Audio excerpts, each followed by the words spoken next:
What's up guys, welcome to another week's episode of GetPsyched, where we look at all things mental health and psychology. Don't forget to subscribe to us as well to ensure that you get weekly awesome content too. So this week we're going to be taking a look at what we can learn about mental health due to coronavirus. Over the past couple of weeks, we've been looking a lot at mental health and coronavirus. We've been looking at understanding mental health during coronavirus and during lockdown. We've been looking at other psychologists and therapists' top tips in one of the big collaboration videos I did recently, and their abilities and their top tips on managing mental health and anxiety during coronavirus. But this week we're going to be taking a look at what we can learn about mental health due to coronavirus once this is all over. And make sure to watch this video right to the end, guys, because I'm going to be going through my top tips on what we can learn about mental health due to coronavirus, but I'm also going to be looking at my main point at the very end. So you're going to want to make sure to stay tuned for that. And also, if you're enjoying this video, then make sure to hit that like button. And if you comment, I'll be sure to get back to you. Maybe you've got a question about some of the points that I raised, or maybe you've got a question about mental health and coronavirus or anxiety and coronavirus, or maybe you want to add one of your own tips on what we can learn about mental health due to coronavirus. Whatever it is, guys, make sure to comment below and I'll get back to you. So let's get into the video, and there are a couple of questions that we need to ask first.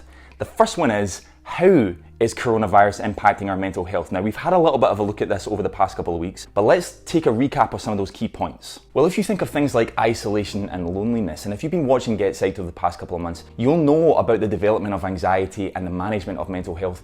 We need to be thinking a little bit about those things like loneliness and isolation. And right now we've got no choice but to feel a bit isolated and to feel probably a little bit lonely. During lockdown, we're restricted to one form of exercise per day. We're even restricted in the way that we can buy groceries and food. So that kind of feeling of isolation, that feeling of disconnect from the rest of society is like a really big thing. When we've got mental health difficulties, or when I see clients in my therapy room and they're struggling with their anxiety, or they're struggling with low mood, or they're struggling with mental health in general, I always ensure I'm asking them about their connection with other people. What is their isolation like? What kind of connections have they got with social groups or with other individuals? And when that is pretty reduced, we want to make sure that we're tackling that. But right now, we have no option but to kind of feel lonely and isolated. So that's one of the key ways in which coronavirus is impacting our mental health right now.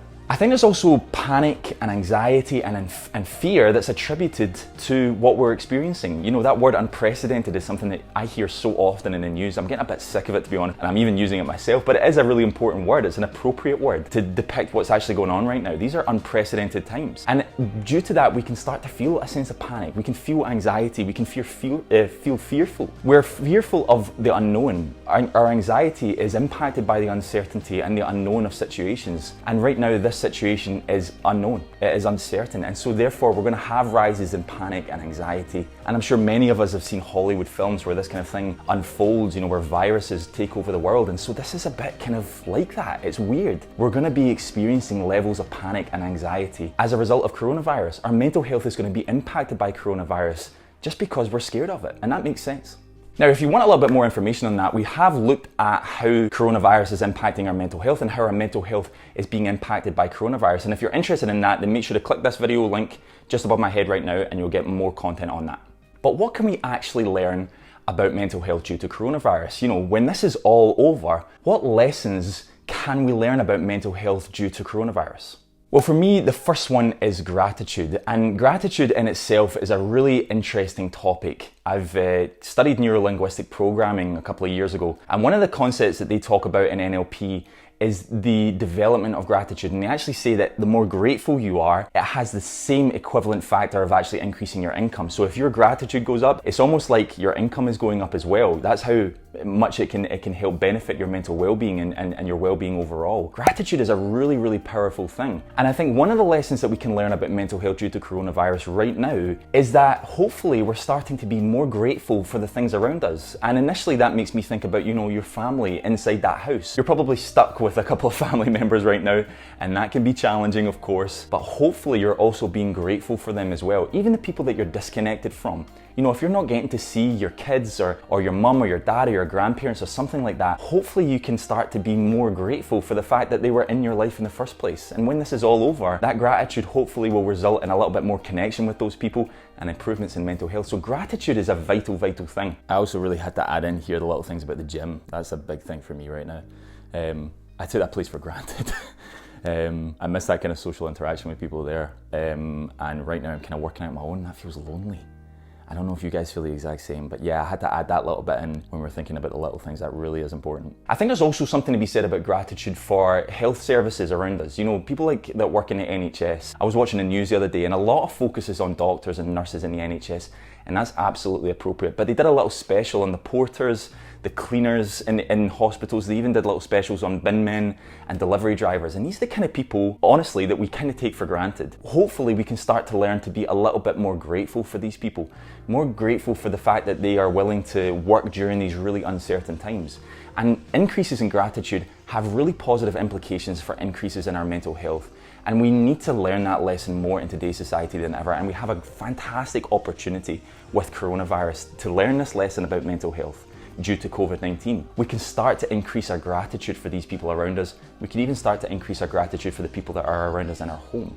I think as well, even being grateful for the fact that we have parks nearby, or that we can go out for walks, or we can enjoy the outdoors. We're limited in our ability to do that right now. And so hopefully when this all ends, one of the key lessons that we can learn about mental health due to coronavirus is the fact that we have the option and the ability to have freedom, to go out, to connect with other people, to enjoy some freedom and leisure time. These are the kind of things that are restricted from us right now. And if anything, they can help accentuate that level of gratitude, and that will result in increases in our mental health, hopefully. So lesson number one is increasing gratitude for sure. I also think one of the other key lessons that we can learn about mental health due to coronavirus is valuing the little things. And this is a little bit different from gratitude, because we've got to be grateful for the bigger picture, the bigger things around us, but we also got to think about the little things. For me, one of the highlights of my day right now is being able to go out for a walk with my wife at lunchtime. And that for me, every other day with coronavirus not going on, that would have been a pretty small thing. Right now, that's a key feature. For you, it could be sitting in your garden and getting some fresh air. It could be a FaceTime with your son or your daughter, something like that. Valuing the little things in life. That's a lesson that we're learning about mental health due to coronavirus that we need to pick up after this is all over.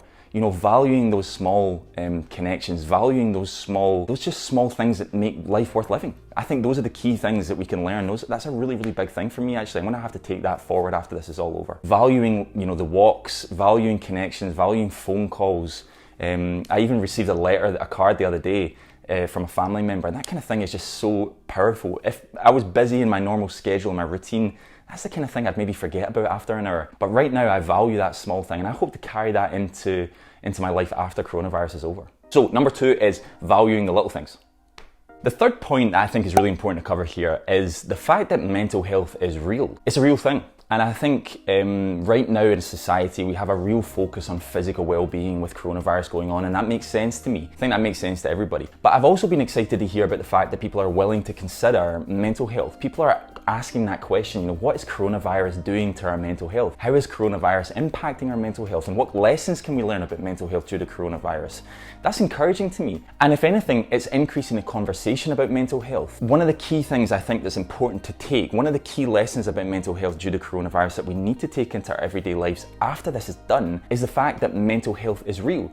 It's a real thing. And sometimes it takes situations like this for us to recognize it. I think we've all had impacts on our mental health due to coronavirus, and therefore it's kind of shoved in our face a little bit, and we're forced to recognize that this is a real thing. And sometimes it takes big world events or personal events for us to recognize that. I'm really interested in what you guys think on this. Do you think that coronavirus has the opportunity to let us understand more about mental health, to recognize that it's real? Comment down below, let me know your thoughts, I'll get back to you, because I think this is a conversation that we need to have more of. So my third point is, hopefully, coronavirus can help us understand that mental health is real. For me, the final and most impactful lesson that we can learn about mental health due to coronavirus is connection. Studies have shown time and time again just how impactful connection with other people can be for our well-being.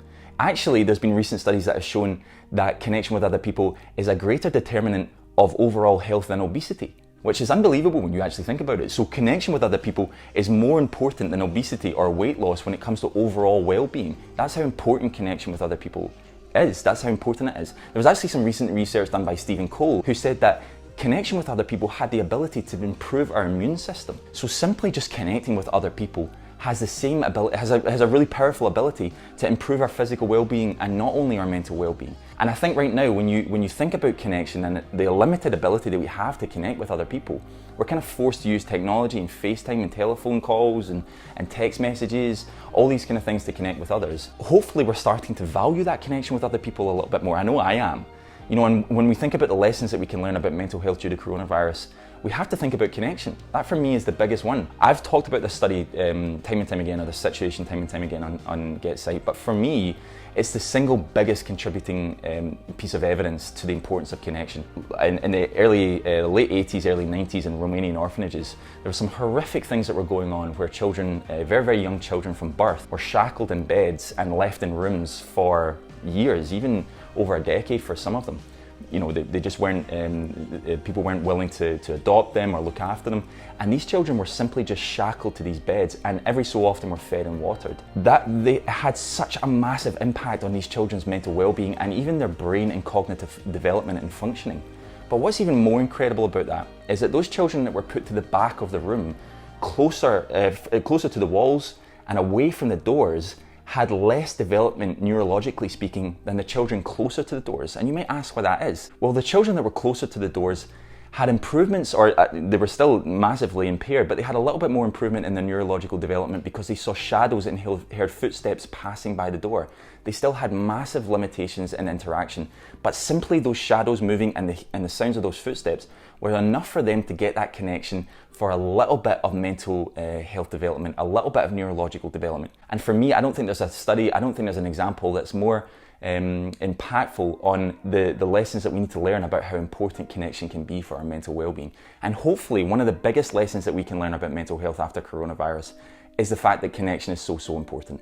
There's a part of me that feels really encouraged about this thing about connection actually. I don't know if you have experienced this, but I've received a lot of messages and even phone calls from people that I haven't spoken to in a long time. People that maybe live in different countries from me that I used to know or have moved away. It's been really nice hearing a little bit from them about how they're managing with coronavirus. So there's that kind of positive part of me that says actually maybe we're starting to understand the value of connection here. Maybe we're starting to understand the value of reaching out to one another. So yeah, there's light there. There's maybe we are starting to learn those lessons. Guys, thank you so much for watching today's episode of GetPsyched. If you've enjoyed today's video, then make sure to check out the description. I'm going to put down a number of different videos from GetPsyched that are related to this topic that I know that you'll be interested in checking out. So make sure to check the description, click on those videos and you can check them out. Again guys, thanks so much for watching. If you've enjoyed today's video, then make sure to hit that like button. You can share it with your friends as well, and you can comment and ask me any question you want. And if you've been enjoying GetPsyched as a whole, then make sure to subscribe, and you can hit that little bell next to the subscribe button and get weekly reminders every time I upload. Thanks so much again for watching guys, and hopefully catch you next week.